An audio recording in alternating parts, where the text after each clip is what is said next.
आज मी बनवणार आहे शेंगदाण्याची उपवासाची चटणी। इथे मी कढई ठेवली आहे, थोडेसे शेंगदाणे घेतलेत। तुम्ही तुमच्या क्वांटिटीनुसार घ्या, तुम्हाला किती चटणी बनवायची आहे। सो इथे मी शेंगदाणे चांगले भाजून घेतलेत, तुम्ही बघू शकता। त्यानंतर आपल्याला हे शेंगदाणे एका कपड्यामध्ये काढून घ्यायचे। ही एक ट्रिक आहे जी मी तुम्हाला सांगणार आहे।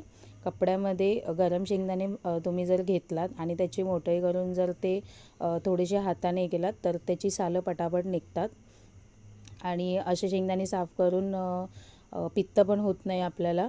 सो आता शेंगदाणे माझे साफ करून झालेत। आता मी हे सगळ्याची सालं काढून घेतलेत आणि शेंगदाणे मिक्सरच्या भांड्यामध्ये घेतलेत। माझ्या शेंगदाण्याच्या क्वांटिटीनुसार मी 3 मिरच्या घेतल्यात आणि थोडंसं मीठ।